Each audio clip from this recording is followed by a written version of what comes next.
Bonjour à tous. L'archevêque métropolitain de Kinshasa, son éminence Fridolin cardinal Ambongo Bekungu, a procédé à l'ordination sacerdotale et diaconale de 12 prêtres et des 13 diacres au cours d'une célébration eucharistique le samedi 12 septembre 2020 à la cathédrale Notre-Dame du Congo. Parmi les ordonnés, nous comptons 2 jésuites dont un prêtre et un diacre. Je suis heureux d'accueillir dans cette édition le nouveau prêtre jésuite d'Afrique centrale, le révérend Père Éric Machako. Bonjour. Bonjour, Père. Pouvez-vous vous présenter pour nos internautes? Oui, je suis le Père Éric Machako Manishimwe. Je suis jésuite et j'œuvre à Kisanté, où j'enseigne dans notre collège jésuite là-bas. Quels sont les sentiments qui vous habitent en tant que nouveau prêtre dans la compagnie de Jésus?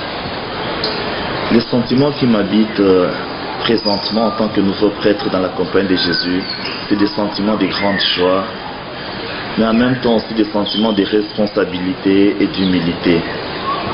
Parce que si j'ai été accepté par le Seigneur à son service, ce n'est pas par ma propre force, mais c'est par la grâce de Dieu qui a été à mes côtés depuis le début de ma formation jusqu'à présent et qui continue à être à mes côtés. Pouvez-vous nous décrire le parcours de formation que vous avez suivi jusqu'à votre ordination? Le parcours de formation que j'ai suivi, je dois le reconnaître, c'est un parcours qui a été légèrement long, mais ça dépend. Avec le Seigneur, rien n'est jamais long. Un jour est égal à 1000 ans et 1000 ans c'est égal à un jour. Mais cela m'a pris 20 ans et 2 jours plus précisément depuis mon entrée au noviciat de la compagnie de Jésus pour être ordonné prêtre. J'ai d'abord passé, et cela sans compter l'année de stage que j'ai à passer avant d'entrer au noviciat. Mais après mes 2 années de noviciat à Kisantu, je suis allé à Kinshasa, à Kimwenza, faire ma philosophie pendant 3 ans. Au terme de mes études de philosophie, mes supérieurs m'ont envoyé à Kikwit, au collège Stadisana, pour y enseigner et y encadrer la jeunesse pendant 2 années. Après ces 2 années, mes supérieurs m'ont envoyé à Lubumbashi, à l'université de Lubumbashi, y faire les études des lettres et civilisations françaises. J'y ai passé 4 ans pour mes études. Et une fois la maîtrise en lettres et civilisations françaises obtenue, j'ai été envoyé au collège Alpha-Jiri de Bukavu pour y donner cours de latin et y encadrer la jeunesse dans le parascolaire. De Bukavu, je serai envoyé à Abidjan, à l'Institut de théologie de la Compagnie de Jésus d'Abidjan pour mes études en théologie. Études en théologie que je poursuivrai à l'Université catholique du Congo à Kinshasa. Pendant mes études théologiques, je serai sollicité à aller à l'Institut de technique professionnelle de Kikwit, l'ITPK, et épauler l'équipe éducative. Et pendant que j'étais à l'ITPK, je serai sollicité pour aller également au collège Ntemo de Kasongolunda, y donner les cours de latin et de philosophie en 6e. De là, je reviendrai à Kinshasa pour suivre mes études de théologie à l'Université catholique du Congo. Au terme de mes études de théologie, je serai ordonné diacre à Nyangezi, à Bukavu, au sud Kivu, et je serai affecté au collège Kubama où je suis encore actuellement en train d'encadrer la jeunesse et de donner cours là-bas. Et le samedi dernier, le 19 septembre 2020, j'ai été ordonné prêtre à la cathédrale Notre-Dame du Congo, des mains de son éminence Fridolin cardinal Ambongo.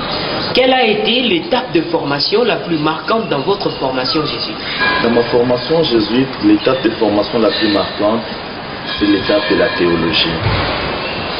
Elle m'a marqué, pourquoi? Parce que c'est l'étape qui m'a permis de découvrir mieux que dans d'autres étapes ma fragilité humaine, mais de découvrir aussi la grandeur du Seigneur et sa présence dans ma vie. Voilà pourquoi ce fut une étape pour moi qui m'a beaucoup marqué. Cela a été un peu comme une école à laquelle le Seigneur m'a placé pour me former, pour m'aider à pouvoir me connaître davantage dans mes fragilités et le découvrir dans sa grandeur. Quelle figure jésuite vous a le plus inspiré au cours de votre formation? Au cours de ma formation jésuite, la figure qui m'a le plus inspiré, c'est celle de Saint Ignace de Loyola. Cet homme au grand désir, désireux de servir le Seigneur et qui a été persévérant.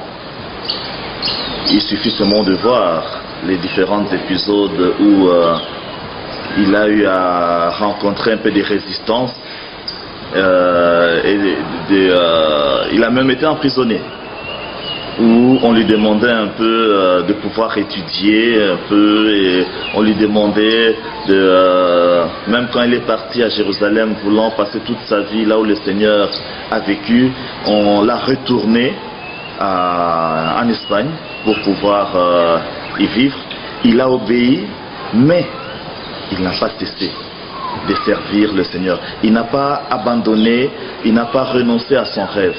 Et c'est cette persévérance-là de Saint Ignace de Loyola, cette têtutesse en quelque sorte par rapport à la vocation qu'il ressentait au très fond de lui-même, que le Christ lui a adressé, qui m'a le plus inspiré et m'a aidé à savoir tenir bon et à demeurer fidèle à l'appel ressenti, à l'appel que le Christ m'a lancé. Le monde d'aujourd'hui nous présente des défis. Quelle réponse votre sacerdoce pourrait-il y apporter? Devenir prêtre de la génération coronavirus, c'est effectivement un grand défi. Et le monde dans lequel nous vivons aujourd'hui, c'est un monde divisé, où les hommes sont en conflit, les uns contre les autres. Un monde où les hommes ne s'estiment plus frères, mais ils se conçoivent comme des ennemis. La petite histoire de ma vie m'a appris à connaître et parfois à expérimenter bien des fondamentalismes qui caractérisent notre monde moderne. Et mon rêve de prêtre jésuite, c'est de pouvoir contribuer à construire des ponts entre les hommes. Y parviendrai-je? Je l'ignore. Mais avec la grâce de Dieu, je vais m'employer pleinement et mettre tout mon sacerdoce sous les signes de l'unité et de la réconciliation pour rassembler tous les fils et filles de Dieu en un seul peuple, un peuple d'adorateurs, un peuple qui glorifie le Seigneur, un peuple qui soit témoin de la présence de Dieu parmi nous. Un mot d'encouragement à la persévérance, à la jeunesse désireuse de servir notre Maître à travers la prêtrise et particulièrement celle jésuite. À chaque époque, le Seigneur adresse un appel aux jeunes. À chaque époque, le Seigneur appelle les hommes à pouvoir collaborer à son service pour le salut du monde. Nous sommes dans un monde de la mondialisation, un monde où il y a une grande crise de confiance qui règne, et il n'est pas facile dans notre monde d'aujourd'hui d'opérer des engagements durables. Il suffit de voir combien de temps durent les couples modernes. Il y a trop de divorces. Les jeunes d'aujourd'hui résistent un peu, ils ont peur des engagements à longue durée. Et le mot que je peux adresser aux jeunes aujourd'hui, c'est celui de savoir être patient, de savoir être persévérant. Car comme nous le dit notre Seigneur Jésus-Christ, qui met la main à la charrue, puis regarde en arrière, n'est pas digne de lui. En quittant père et mère pour nous mettre au service de nos frères et sœurs, nous devons abandonner toute notre vie entre les mains de celui qui nous a appelés, car il est fidèle, celui qui nous a appelés. Malgré les hauts et les bas dans la prière, si nous sommes des hommes et des femmes de prière, et si nous demeurons des hommes et des femmes de prière, nous saurons chaque fois les découvrir présents à nos côtés dans toutes les situations possibles que nous pouvons rencontrer sur notre route. Car, comme le dit Saint Paul, tout concourt au bien de ceux qui aiment Dieu. Et toutes les situations de notre monde que nous pouvons rencontrer dans notre formation et tout, c'est autant d'éléments qui nous aident à pouvoir mieux servir les autres et mieux les réconforter. Merci Père Machako. Merci à vous pour votre fidélité. Cette émission est à revoir sur le site internet de la province jésuite d'Afrique centrale, www.jésuitace.net. Réagissez également en cliquant sur j'aime si cette vidéo vous a plu. On se retrouve très prochainement pour une nouvelle édition. Excellente journée à vous.